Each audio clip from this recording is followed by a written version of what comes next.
speech. And that speech takes place in sequence. And the whole Sphoṭa theory of language was developed precisely because of that, how to explain how can letters, how can phonemes that are pronounced in sequence, in spatial and temporal sequence, how can they convey the meaning, which is beyond the sequence. So that was attempted to understand. Now, all of this transformation goes to the 3 stages. This transformation goes to the 3 stages. First, the stage of pashanti. First, the stage of pashanti. In that state is described, usually with an interesting simile, as yolk of the peacock egg. Why? Because when you open the egg, it's only liquid. But in that liquid, all the potentials, the future potentials of the various colors of peacock's feather are contained. In the same way, in that pashanti stage, on that first stage, sequenceless state called pashanti, when we talk about language, is all possibilities are contained there. All the words and all the meanings are there. So they are vachya and vachaka, word and its meaning, exist in perfect union. They exist in perfect union. They unfold and they enter the mind. They enter the buddhi, intellect. On that stage, they begin to separate, but haven't been completely externalized. And on the Bhartṛhari level, on the level of the gross speech, the words come out. Now, and this all is present in. So when speaker speaks, all of this is present in his consciousness, but it is also present in the consciousness of the listener. It is also present in the consciousness of the listener. So when the speaker says something, now how does the communication take place? Bhartṛhari explains it takes place in 2 ways.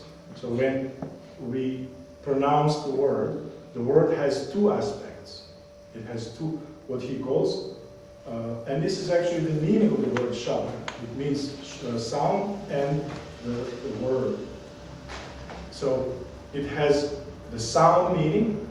The word it's like a coin, has a sound meaning and word meaning. Sound meaning and word meaning. The sound is that which manifests that Sphoṭa, that which manifests that word. And on the other side of the coin is the word itself. Is the word, that meaningful word that conveys the meaning. So when somebody utters the word, that word enters, comes out, also goes through all of these 3 stages. And these 3 stages are also compared with the act of painting. A painter also goes through these 3 stages. When he, just for easy understanding, all these possibilities are on that highest state, on the state of pashanti. All the possibilities, and then he thinks, he analyzes, he envisions, he does whatever he does, and then it slowly externalizes, it slowly comes out, and finally becomes painted. But let me also explain, what does this mean, this sequenceless cognition, and the cognition which is free from sequence, and cognition which is with sequence. When we see a painting also, we don't see the painting in its parts. We see painting as a unit, one unit. We see painting as one unit. So this is that cognition without sequences. But then we can also analyze and see different parts of it. So in that way, it is understood. Now, when the speaker speaks, all of this, as I said, goes through these 3 stages. and then also enters the mind of the speaker and goes also through all of these stages. And the recognition of the word actually takes place on that, in that pashinti level, on that supreme state, sequenceless state, free from temporal or spatial sequence.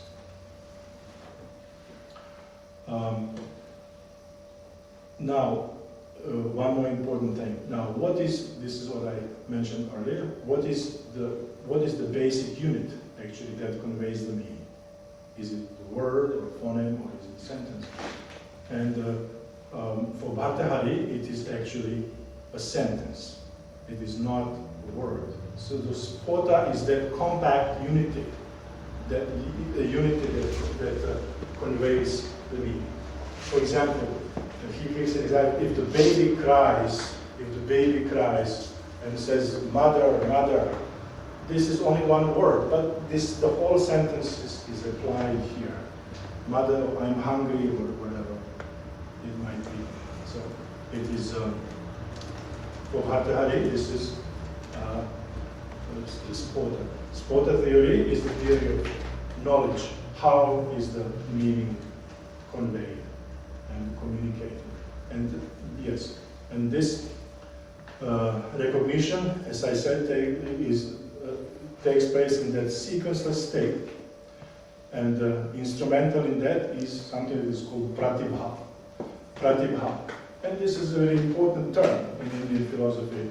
It was first used by, I think, by Patanjali in his Yoga Sutras, and this is the state just before the practicing yogi accomplishes that state of viveka khyati, which is the supreme discriminative knowledge. This is like a dawning, like a tara, like a star shining, and that pratibha gives insight into nature of all. But it is again through practice. That term is also used by Alankara Shastra, by poeticians. Now for them, pratibha is the genius, poetic genius that a poet has, and his ability to express through words something that can only be suggested. And this is the development of dhvanis. There is dhvanis also. And then for Bhartṛhari, the pratibha has different layers, has different levels. So for Bhartṛhari, the pratibha is also present in birds, when birds also know when to move from south to north and from north to south. They also are inspired by that flash of intuition, that pratibha. That pratibha is also found in cultured people, shishtas, in the learned people, who know, for example, if I have a jewel or something that looks like a diamond, and I'm not sure if it is real or not, I cannot really know. But if I take it to a cultured person, a trained person, an expert, he will just look at it 1 second, or 2 seconds, or 10, and he would know. And this is also another level of pratibha that he talks about, this kind of insight.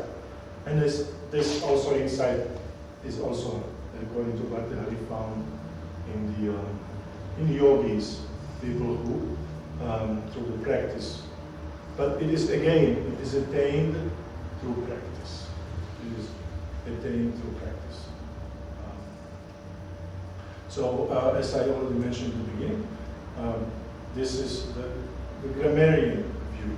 But most of other schools, except yoga, actually yoga school, Patanjali, and his later followers, did not really accept this Sphoṭa theory. They rejected it for many different reasons, especially Mimamsakas.